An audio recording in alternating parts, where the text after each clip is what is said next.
Hey everybody, Walty Wanders, buckle up, strap in. I got a hard-hitting, pull no punches, no sugarcoating, no rainbows, no sunshine. I'm just going to give it to you and give it to you straight. We got a good one to unpackage today. Buckle up, strap in, hold on to your hats and your glasses as we blow the lid off of Glendale Supercross. Dude, there's a lot happening now. Like, how are we going to even unpackage this one? So much to digest in this one.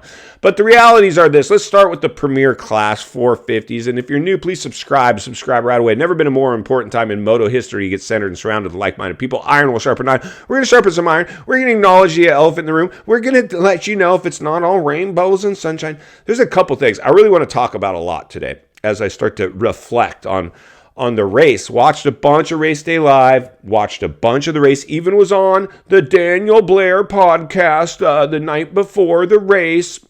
That one got weird. Somehow his mom got involved in the conversation. Sorry about that, Daniel. But thanks for having me on the show. It was a lot of fun hanging out with you guys and the boys. But a lot of bench racing. A couple of things came in the 450s. I remember on the podcast, on Daniel Blair's podcast, they're asking me, like, Walty, like, so Kenny Roczen, dude, does Kenny Roczen, like, is he back, and is he gonna kill it, and is we hear next year the bike's gonna be better? And I'm like, I believe this was the only race I believe Ken Roczen doesn't win any more races this year.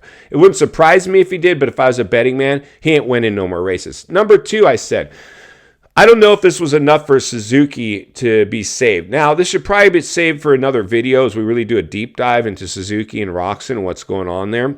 But one of the things I did say, I did talk about this on the show with them is, there's some bigger stuff going on with Suzuki. I don't know if this was enough to save the brand. They paid some big money for Kenny. I don't know what's going on this summer. I don't know what's going on next year. I don't know. But that was a pretty big one. Now, Kenny ran up front. And I wouldn't say up front, but he wasn't a lapper. He finished in the top 5. He looked good. Kenny looks really good right now. I'm very impressed with Kenny. I'm very happy for Kenny. I'm cheering, actually, for Kenny. But I just don't see him winning a race. A podium would be huge for him, and I'm sure that's all they're hoping for at this point. Although Suzuki's probably hoping for another race win, but I think they came into the season thinking championship contention based on the way he battled Eli in those off-season races, but that only looked like it was a momentary hope, and now that's all but gone. So the season's getting a little boring now because now Chase Sexton's clearly out of the hunt. He would need a miracle to get back in it, and then even Cooper Webb got kind of beat up out there in Glendale, which a lot of that pre-race coverage, they talked about this, being an Eli favored track, statistically this and results that they were just trying to get out of there hopefully with the second, but they didn't. They missed the podium. Bad night for Webb. Bad night. So my fear is that we're going to come down to Eli just having it on lock, and then going into management mode in the last round, which is another thing people asked me on the Daniel Blair podcast, Main Event Moto. You guys search them up if you're interested in seeing that or being part of that. They're a great group of guys there. They're like, you're going to be in Utah for the finale, Walty. I'm like, no, dude, you kidding me? Utah? Like, dude, it's like the most boring place on earth. And even though I'm not some big partier, like, I like to go to Vegas where the glam, the hype, the after parties are, where we really celebrate the end of a season. It's hard to celebrate in Utah. I don't know, Utah, beautiful place. It's great sports hub, I guess, for outdoorsy stuff. But not Vegas. The series just keeps dropping the ball. Vegas, I have a hard time getting that. Remember, you open at Anaheim 1, A1, the biggest electric race of the year, and the only thing that came close to A1 was Vegas finale, especially if it came down to a title hunt, which we're not going to potentially get now because it looks like Eli's just too dang strong. And that's pretty much what I'm seeing. Now, I know there's a lot of stories. We had some riders go out. Christian Craig now goes down. He's hurt. He looks like he's possibly out for the foreseeable future. Dislocated hip and elbow. They were popped back in. Can you imagine that? Your hips popped out on your elbow. Like, I'm jacked, bro. Like, get me to the hospital quick. They popped it all back in, but they now have surgery apparently coming on the elbow. So that's going to foreseeable future. So now Husky has 0 450 riders unless they can get Hampshire to do some races, which he probably will because he's out of title contention in the 250s. But unless he's getting paid to race that bike, why go risk your life on the 450 class unless you're getting, this monetary compensation? So I don't know what to pay other than prize money. I don't know if it's really helping him much by getting on the 450. Sure, some laps and this and that, but it's clearly going to help Husky more than it's going to help Hampshire to race. They don't have a 450 entry now. So that's what's up. Now, speaking of the 250 class, I don't know about you guys, but one of the standout things for me was Jett Lawrence. He's clearly just like, he could ride one-handed and beat most of the field.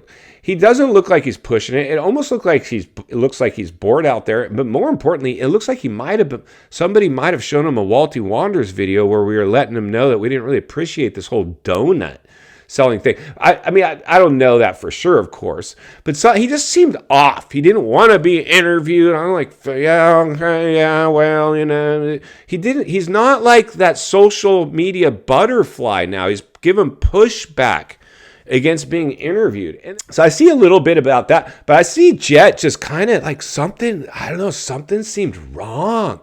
Is there trouble in the pits? Is there trouble at the trucks? Is he not happy now that he's been known at some marketing machine pushing donuts? Did he have a wake up call? And it's like, dude, they're right. I'm like selling donuts, dude. And like, well, the money's fine. Like now it's not about the money for Jett.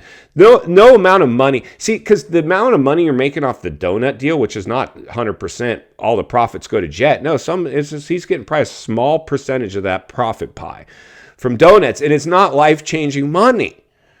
It's probably not, for a lot of us it might be, but not for him. For him, it's like, okay, I'm watering down my career and I've locked into this contract to sell donuts throughout the 2023 season. I can't get out of it.